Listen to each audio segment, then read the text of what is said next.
প্রিয় শিক্ষার্থীবৃন্দ, আমরা দশম শ্রেণীর ইংরেজি প্রথম পত্রের ৬ নম্বর প্রশ্ন বা ম্যাচিং নিয়ে আলোচনা করতে যাচ্ছি। এখানে ৩টি কলাম দেওয়া থাকে। তোমরা জানো যে ৩টি কলামে একটি বাক্যের ৩টি অংশ উপস্থাপন করা হয়, যেভাবে ৫টি বাক্য গঠন করতে হয়।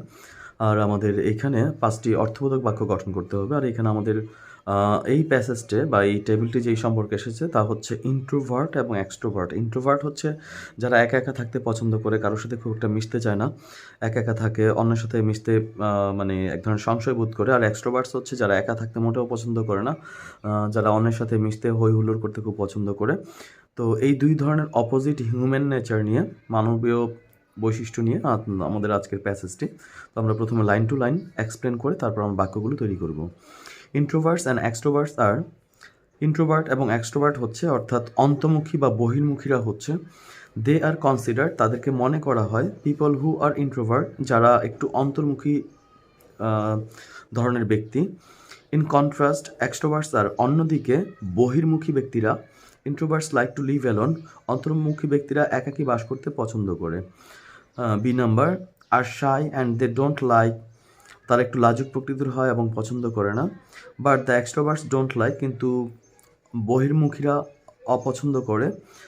Opposite in nature from different perspective বিভিন্ন ক্ষেত্রে তারা বৈশিষ্ট্যের দিক থেকে আলাদা আলাদা বা ভিন্নমুখী স্বভাবের অধিকারী।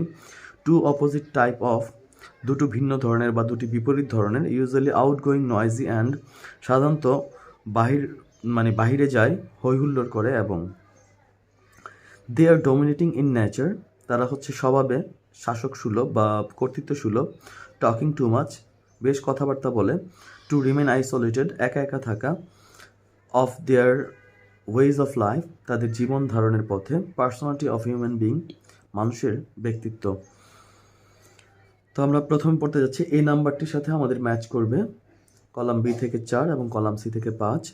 Introverts and extroverts are two opposite types of personality of human being অন্তর্মুখী এবং বহির্মুখী হচ্ছে মানুষের মধ্যে মানুষের স্বভাবগতভাবে দুটো বিপরীত বৈশিষ্ট্য। কলাম বি এর সাথে ম্যাচ করবে 3 এবং 4, অর্থাৎ এইখানে বি নাম্বার, এখানে 3 নাম্বার, এখানে 4 নাম্বার।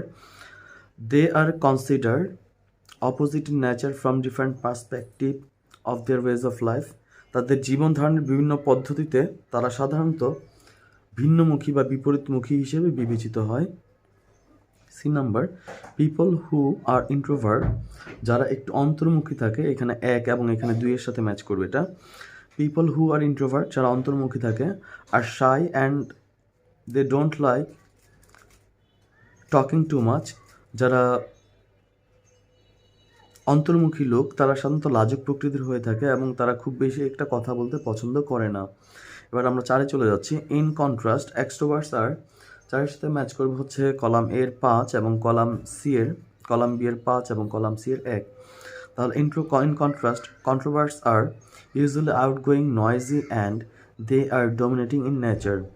অন্যদিকে এক্সট্রোভার্টসরা হচ্ছে কোলাহল বাইরে যেতে পছন্দ করে, কোলাহল করতে পছন্দ করে এবং তারা সাধারণত স্বভাবগতভাবে একটু নিজেদেরকে তুলে ধরতে পারে বা ডমিনেটিং হয়, শাসক সুলভ হয়। আমরা এবার 5 নাম্বারটা পড়তে যাচ্ছি কলাম এ থেকে। Introverts like to live alone এর সাথে ম্যাচ করবে কলাম বি থেকে 2 এবং কলাম সি থেকে 3। তাহলে introverts like to live alone ইন্ট্রোভার্টরা একাকী বাস করতে পছন্দ করে। But the extroverts don't like to remain isolated কিন্তু বহির্মুখীরা সাধারণত বা এক্সট্রোভার্টরা সাধারণত আইসোলেটেড একা একা থাকতে পছন্দ করে না। তো শিক্ষার্থীরা, আশা করছি মানুষের বৈশিষ্ট্য নিয়ে খুব গুরুত্বপূর্ণ এই ম্যাচিংটা তোমরা ভালোভাবে অনুশীলন করবে। ধন্যবাদ সবাইকে।